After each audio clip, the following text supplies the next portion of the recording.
concern for young people around the world. While Youth for Sustainability acknowledges this reality, we also aim to provide hope and path towards solutions. Established under the patronage of His Highness Sheikh Khalid bin Mohammed bin Zayed Al Nahyan, Youth for Sustainability works to empower students and young professionals, and we equip them with the tools they need to address the planet's pressing sustainability challenges. It is our deeply held belief that investing in our most valuable asset, our young people, will help them to become the sustainability leaders of the future. That is why we are delighted to be here at COP27, where we have the opportunity to connect with like-minded people and engage with global leaders. I'd now like to move to the first item on our agenda for today. It is the Youth Leadership Panel, featuring Her Excellency Shamma Al-Mazrou'i, the UAE Minister of State for Youth Affairs, and His Excellency Mustafa Ashraf Subhi, the Egyptian Minister of Youth and Sports. The session will be moderated by Zainab Al-Ali, Masdar's Head of Outreach and Stakeholder Relations. I would like to invite all three to come to the stage now.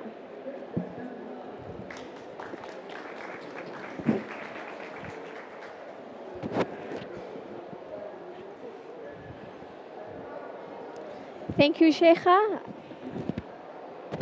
Good afternoon, Your Excellencies, distinguished guests, ladies and gentlemen. We are all here today because we share a strong belief that our young people, our biggest hope, brightest minds, potential, and brightest future as well. And that's why we must continue to enlighten, empower, and engage them to reach their full potential and be the best leaders they could possibly be, and not any leaders, purpose-driven leaders to drive the sustainability agenda. So I'd like to start the leadership dialogue with you, Your Excellencies, champions of youth empowerment and development. So let's begin. Your Excellency, I would like to ask you, what do young people bring to the table when it comes to fighting climate change? And how can leaders increase the role of their participations in the decision making?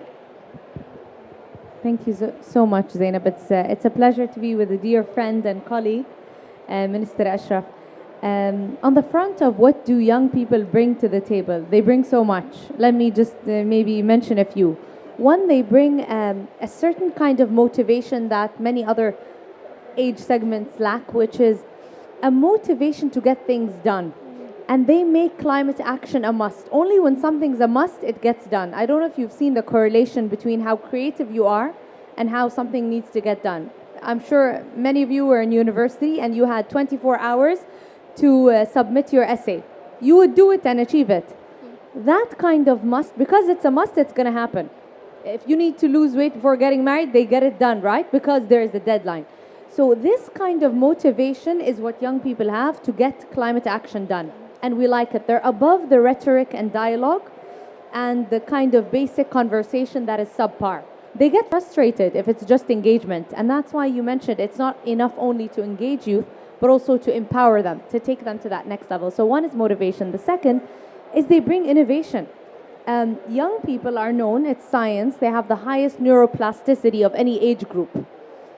They get to see things that others, maybe other age groups see the same thing, but youth see it in another angle. And they bring that kind of innovation. If you see it, a lot of innovative companies and startups founded by young people.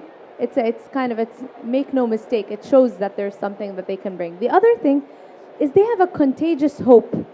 And every time I see climate action or climate discussions, either people are so angry and frustrated, or someone brings you a kind of, and you get tired. I'm sure some people here are, Umar Al-Breaki, our lead negotiator, might be here, and you get tired from how people are hopeless when it comes to climate action. Young people bring a contagious hope. So that's to answer your question, what do they bring to the table? And climate action needs hope. It needs energy. It needs authenticity as well, and courage. The second part of your question was, what kind of opportunities can young people have?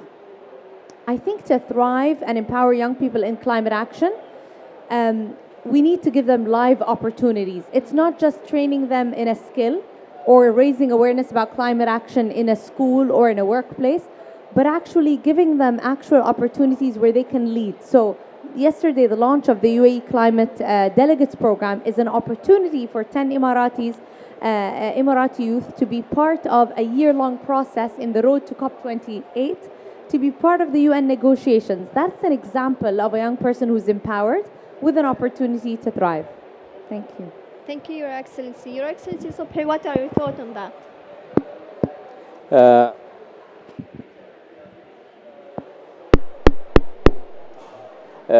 Firstly, just to be honored, very to be honored to be here today in the UAE pavilion with my colleagues and my friend as well, Minister Shamma, that they have a great vision for the youth activity in the Arab world, not only in UAE.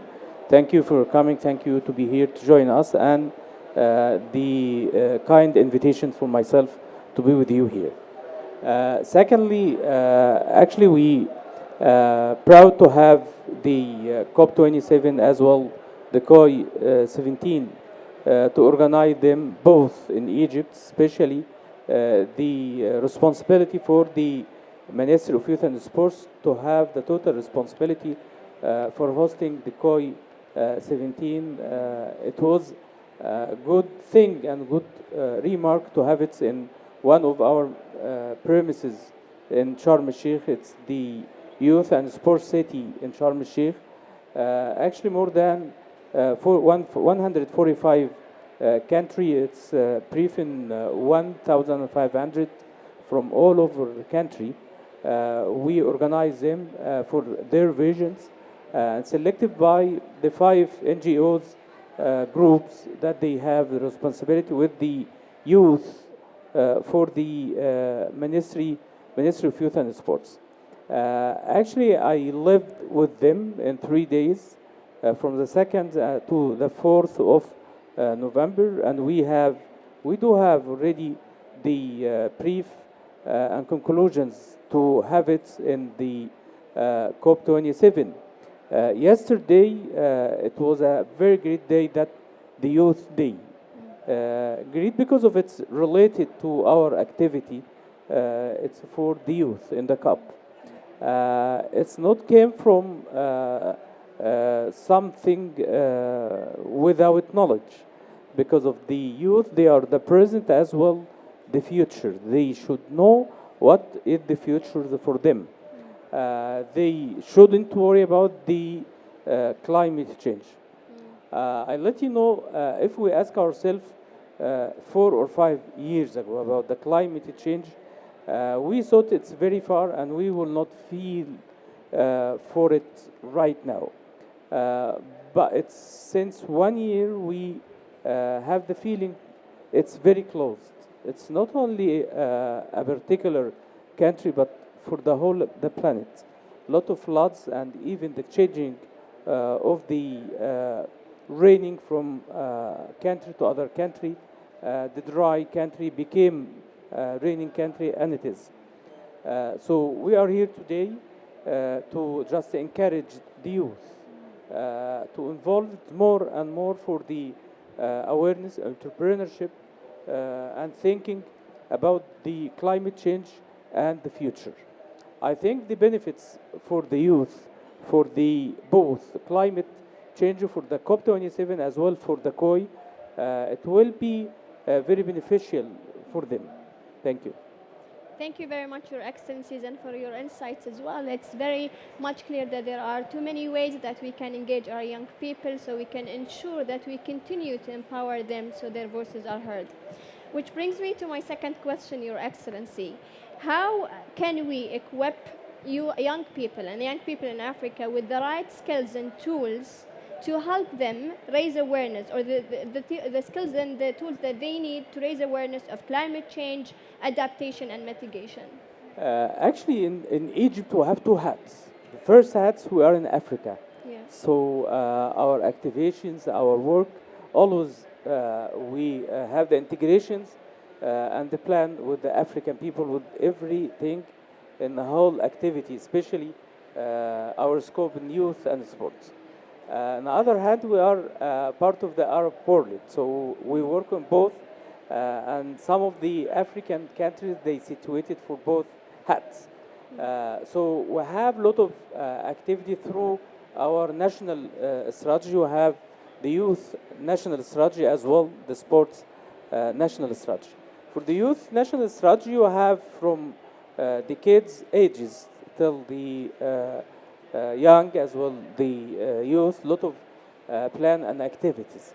And it's divided into the awareness activity, the training and TOT activity, hosting the kids and youth to Egypt to train them, to give them the awareness, and the mutual exchanging groups from Egypt to some of the African country, actually for this kind mutual learning and teaching for them through our expertise about the climate change. But the tangible issues that we used to have Egyptian caravan with the 30 of the activity plan we have started in 27 municipalities in Egypt for education's awareness to go around. And we do have an own, as a Minister of Youth and Sports, 5,000 youth community centers, plus 1,500 social and sports club, plus the 11 big youth and sports city and 8 innovation centers distributed in all Egypt. So we have the plan in this kind of places just to attract the kids as well, the young, for teaching, for speaking, for innovations, and we convert a percentage of the whole activity to be for the climate change. We have the platform to make a mutual in Africa for what we have done here. But I just tell you, we have hosted the COI conference 3 months ago. It's related to the youth day and the future generations.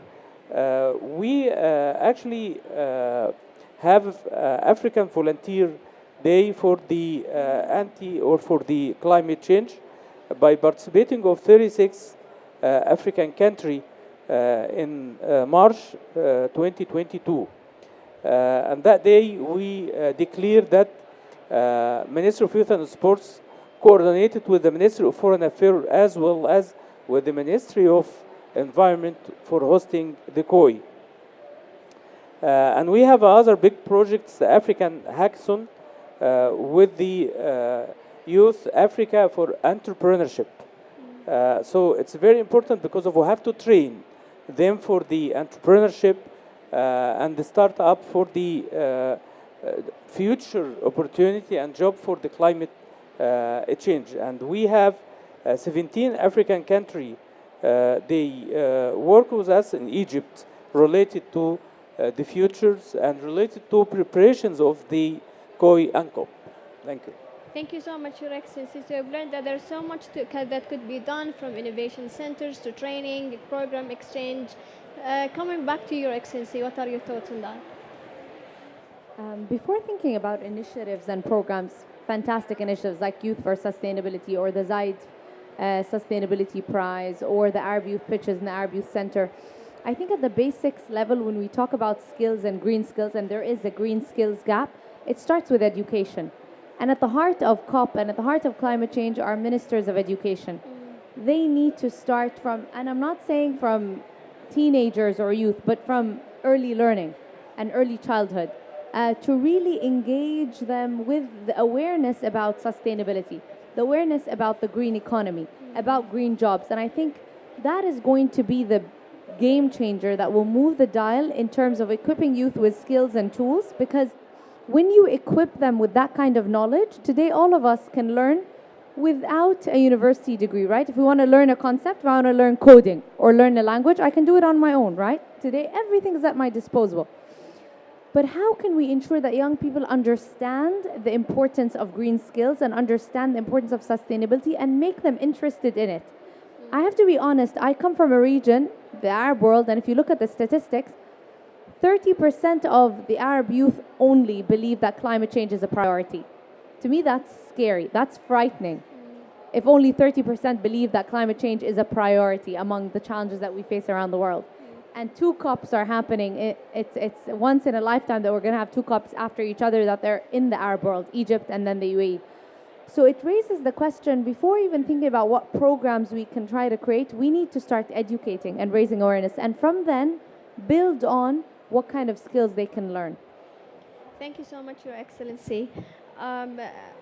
Your Excellency, as the Minister of Egypt, Minister of Youth and Sport, how do you think Egypt hosting of COP27 will help to inspire young people to join the fight against climate change? I'm sure. I'm sure the changing is coming after the COP27. It's a huge marketing plan after that one. And I think I always running with my colleague, Minister Shama, because of she's always based on the international study related to everything in details. I believe that it's 30% for the Arab world to believe and to think about the priority for the climate change. If we have the study after the COP 27, I believe it will change because of I am feeling without study here in Egypt even because of when we start to speak about the COI and we have the announcement for the COP in Egypt. So I have some of the statistics from the entrepreneurship and innovations as well the initiatives from the youth in Egypt and even the kids. Because of we have something we call it scientific club and based within the community center in Egypt, as well we have it in the sports and social club. So I figures it's more than 50% the projects based and close to have something of the innovations and something related to climate change. And out of the more than 50%, I think it's more than 40% related to the energy and solarium systems. So most of the innovations came from this point. How could we have the energy for the buildings and the exceeding the solarium system because of we have the infrared energy came from the building itself and the glasses, and they have some of the projects. You could believe it. I have some of the projects from the kids 10 and 12, and they have the thinking even without implementations. But we have it when we have IBDAع. IBDAع, it's a huge competitions around Egypt. For one of them is for the university in Egypt, and the other for the community centers. IBDAع, it's amazing competitions because of we offer this one for the whole youth in Egypt based on what we have.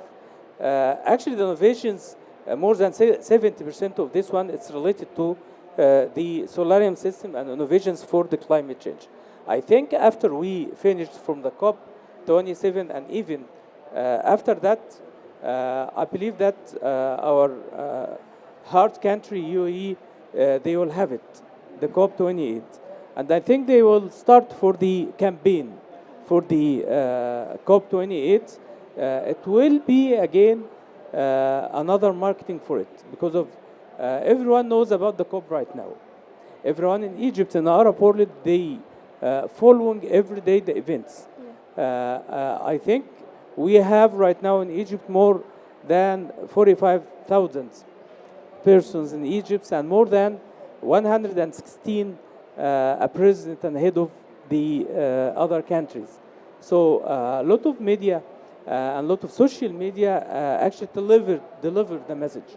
So as a ministers of youth, as well the other colleagues from other like environment and wherever in the country, they should use the future and the capabilities and the power of the cup.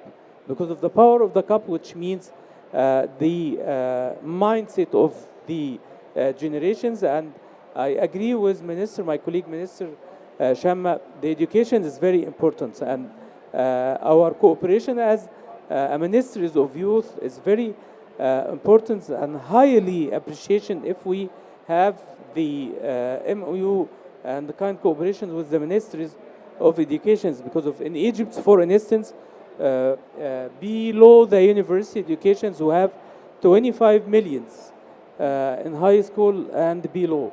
So we have to go through it, cooperate it with what we have. And I think it's very important for our actions and to modify, because of I have some of the pillars in our national youth strategy.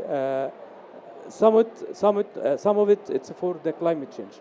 I think we have to have with my colleagues to sit again after the COP to modifications and modify the strategy, because we have to increase the priority for the climate change within the our strategy.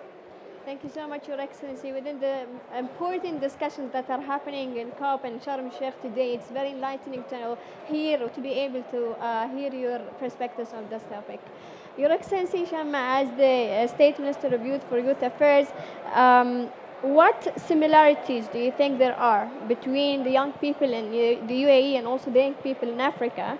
And how can we boost opportunities for them to collaborate, young people to collaborate to accelerate climate action?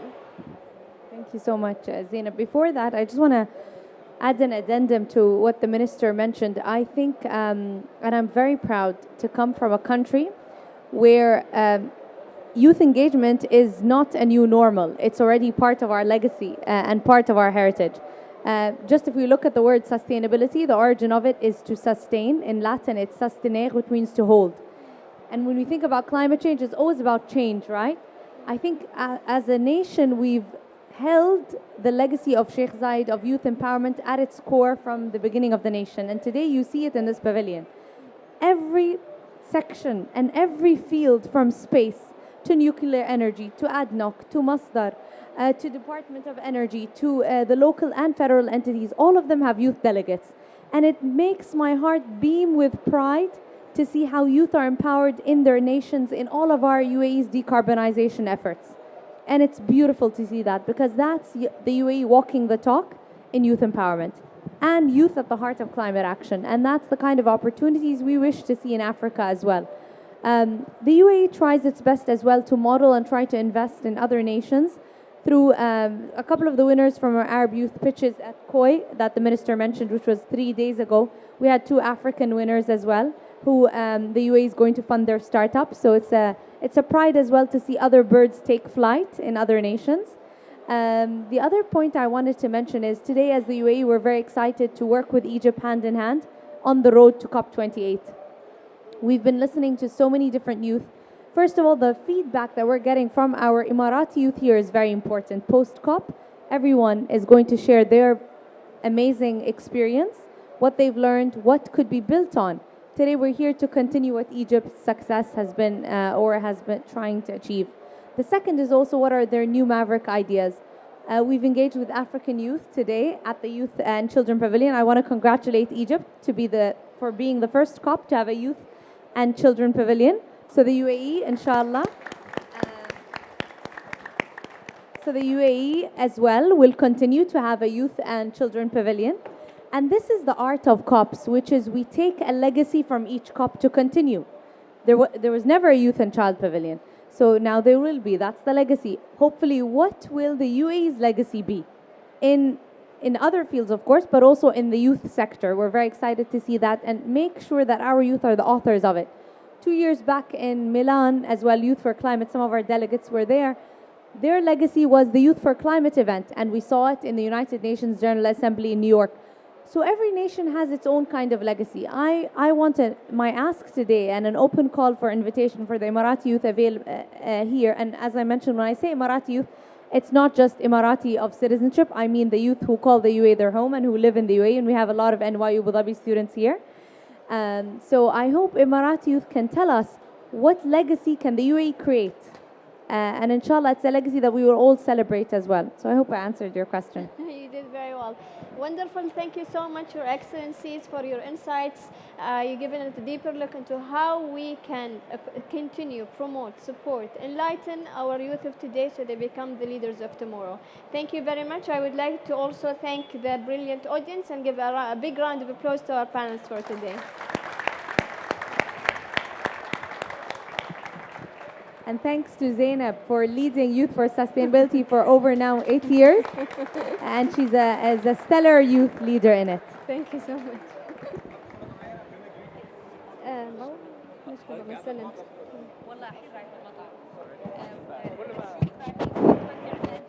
يا صح في بالك.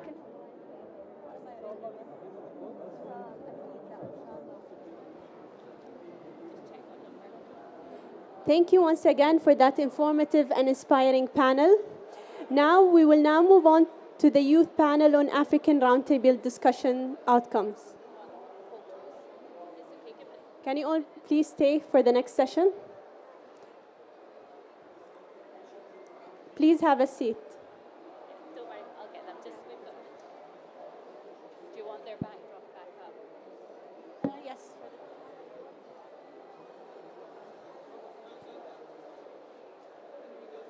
Please stay, we still have another session.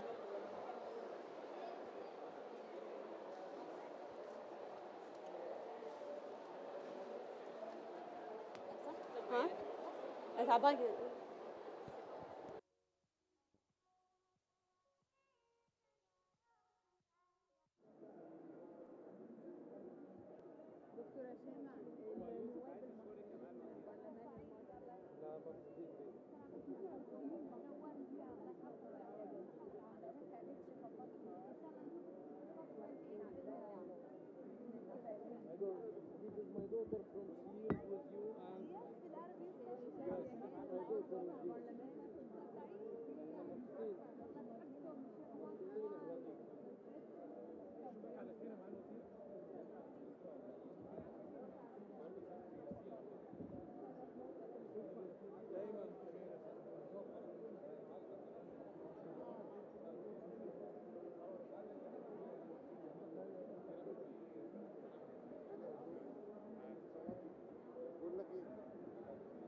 As some of you may recall, last month we hosted 6 roundtables where young people from Africa and our Youth for Sustainability platform participants discussed key sustainability issues.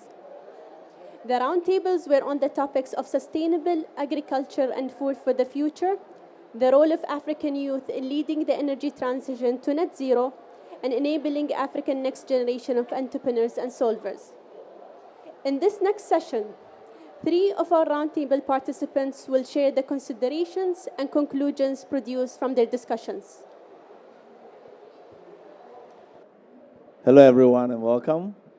Good to have you here, and thanks to the high-level session that preceded us. That was exciting.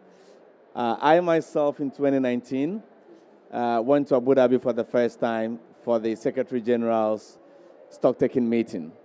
And with the hospitality of the Minister of Youth, Her Excellency Sharma, hosted us, showed us around the UAE, and the leadership that they have on integrating young people into their policy-making process, awareness creation, but also giving them skills and opportunities. And the impact of that meeting alone, I could go on and on about it. But basically, the young people who were at that meeting back in 2019 has really grown to now become some of the people who are advised from the Secretary General on his climate action strategy. So it's really great to be back here. And I remember I met Lydia for the first time 3 years ago, moderating an event with her, and to meet her again, still doing the good work. So really happy to be back. I feel like I'm home, basically. So that is very great.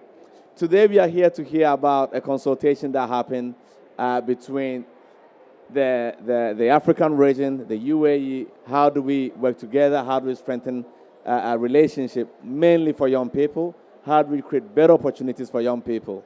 and I have an amazing panel with me.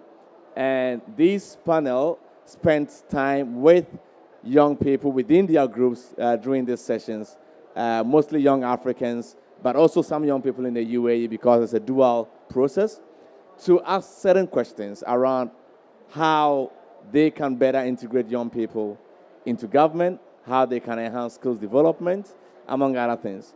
And today, the main point of this session is to hear back from what that consultative process looked like. What do young people want? And particularly for the Africa region, what could such a partnership and collaboration between our beautiful places, how could that look like? How could we advance that? So that is why we are here today. And I have an amazing panel to do this with us. So I'm going to start with Lydia, actually. So Lydia, you led a group of young people to talk around how they can better work with their governments, and to just reflect a little bit on what Her Excellency Shama said. It is imperative for young people to be part of policy-making process, to be part of governmental processes. What did the young people in your group say? What are they hoping to see, and what could help facilitate their engagement with their governments? Thank you so much, Joshua. And, likewise, it's so great to have seen you. It's been 3 very long years, but I know that that time apart really has just made us grow stronger and really advocate for youth engagement worldwide. And I think today's session is a reflection of what meaningful youth engagement can really deliver. And I think that's kind of what was discussed in my panel discussion. We started off by looking at where are we now in terms of the youth engagement model. But really, what are the challenges that we are facing? Because as youth, Her Excellency Shama greatly said, we have that passion, that commitment, that determination to get things done, to really put climate change at the start of people's agenda, because it is important.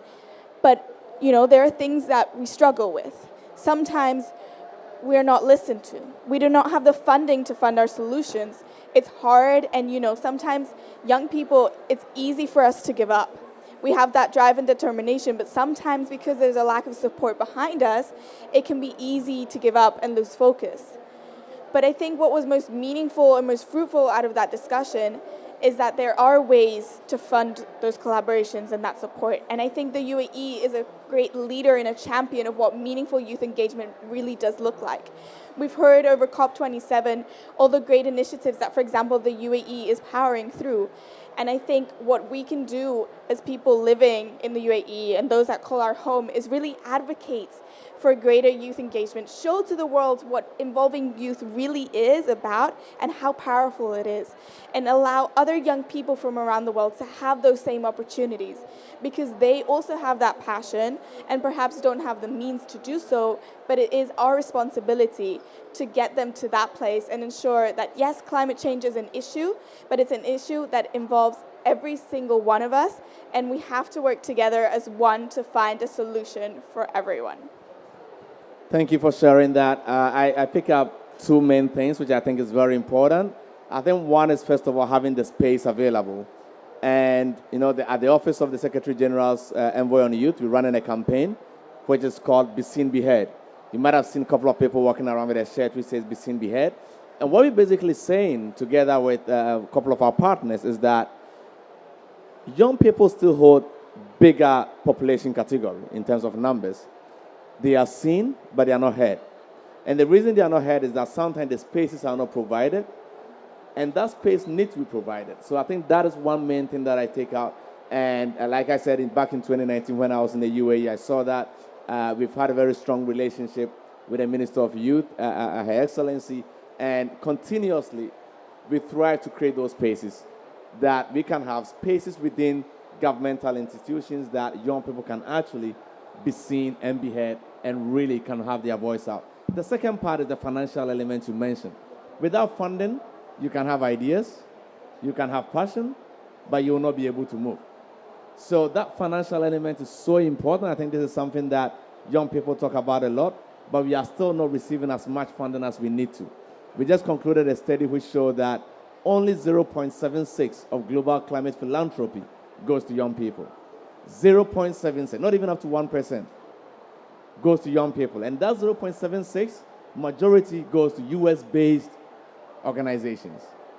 So all the other work that young people are doing all around the world really are doing it with peanuts, nothing. So this funding question is so important, and I think it's something that we need to work on. And I hope that Youth for Sustainability would really work together with its partners, with us, with everyone, to really make sure that we can unlock as much funding as possible to support young people. I'm going to turn to you, Mohammed. When you met with the young people in this dialogue, you had a responsibility and you were part of a group that was looking at skills, right? Skills for the region. And I know that in Africa, I mean, people are creative beyond my imagination, right? During COVID, we saw so many ways people were setting up different ways to wash hands without touching the buckets and everything. No, the innovation is there, the creativity is there, the skills to some extent is there.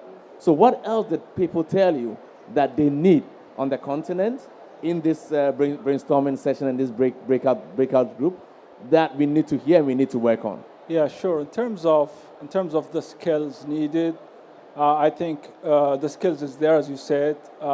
Even the innovation is there. One key aspect is absence from that they said it's the entrepreneurship ecosystem, and the funding, as you rightly said, is not available to them. And if you don't have really a robust entrepreneurship ecosystem, that would hinder their ability actually to unlock their potential and actually to showcase their skills and the opportunity to the world. But they also, the one thing that I want to mention is actually Africa is a young continent. 70% is youth. And one of the things that they said, there is not enough job created compared to the number of youth that come into the job market every year.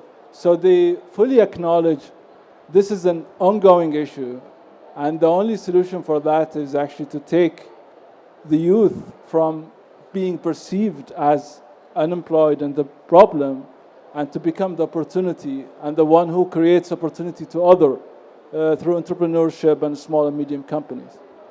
Thank you very much. Skills are there, opportunities are there, but the problem is the number of people who need jobs versus the jobs that are there is a mismatch. So that is what needs to be fixed. Thanks for sharing that. And I know that, I come from Ghana, I work across the region, and I know that youth unemployment is a bigger issue. But now there's even growing concern for youth underemployment. When you are employed, but you are paid way below what you're supposed to be paid. And it comes a lot of other risk that is associated to that. So that is very important to hear. But I think the most important thing from this is not seeing that as a challenge, but identifying this as an opportunity. And yesterday I had dinner with someone from the UN Global Compact who said something that I'll say now, that Africa shouldn't be seen as a place for natural resources, but it should be seen as a place for talent, skills. And I think that is very important what you're speaking to. So thanks for sharing that. I will come to you, Maita. So I know that energy is an integral part of everything. Any country that seeks to develop needs to have constant access to energy. It is a must. But yet, Africa faces this challenge where we need to have access to energy because we still have a huge percentage of the continent that lack access to energy. And yet, we are being challenged to be on a low carbon pathway, to even aim for net zero at some point. So how do we do that? So I'm very curious for your group. So you were in a group where young Africans, some folks in the UAE, you came together, you were talking about the role of youth in driving the energy transition era. What were the thoughts of young people in Africa? Yeah, sure. So according to the Carbon Disclosure Project report in 2019, they mentioned that the African contribution to the greenhouse gases was around 3.8%, which means like the African can lead to the energy transition to net zero by 2050 in a very easier way. My group and I was like discussing these topics, how we can enable the youth in the energy transition period. And the key element or the key topic that we discussed it as an echoing of Her Excellency in Sham al-Mazrou'i today is the capacity building for the youth and how they need to be empowered in terms of knowledge, training, studying, to empower the youth as well as to be aware about what's happening in terms of energy transition especially. So our focus area was, for example, to develop the youth in terms of energy transition as well as in the capacity building. So there is a shortage of the a skilled workforce as well as mentioned by Muhammad. So this was one of the main issues that it is discussed as well. So we want to focus on the educational part of the youth, how we can empower them, and this will be through introducing new courses related to the renewable of the energy, etc., for all levels of educated people. As well as we want to enable them actively to be a part in the energy sector. Well, thanks a lot. And I think these are very great insights. When I think of energy in Africa and everything you said, one thing that still strikes me is the investment that is needed to make this happen. So I'm very keen if there are particular concerns around the right investment, but also an enabling environment in terms of policy that would allow this to really push forward. Were there any inputs around that? Yeah, actually, the youth want to be involved more in the policy maker and decision making in terms of energy. They were discussing that yes, we have an access to some of the renewable energy, such as the solar energy and etc. But they want to have a fund and investment on that area. So this will be contributing to have more access to energy in terms of access to the grid, as well as to have a renewable energy, which will lead to the energy transition. Great, great. Thank you very much. I think to conclude this session, I'm going to try and wrap up. The key things that cross across all this sector is that there is still an increased need for education and skills development on the continent, in particular areas where we still need to develop significantly, which is, for instance, energy. Second part is that we need higher youth participation in policy at the governance level, and this is still lacking. There are a few examples that are coming up. The Youth Climate Council in Ghana, I know Kenya, Uganda, South Africa, they are setting up new initiatives that will allow young people to work closer to the government, but we need more of this, so that is very important. And then the final part of this is money, money, money. Finance is needed. We cannot sort of underestimate it, so more funding. And most importantly, when funding is given, making sure that it can reach the right people that it needs to reach. The young people who have the skills, who are creative, who really want to be closer to the problem and are already closer to the problem, to be able to leverage that to create solutions. Thank you so much for sharing this. Thank you for listening. And I hope that we can all work together to overcome some of these challenges, but most importantly, see it as an opportunity for growth. Thank you. Thank you.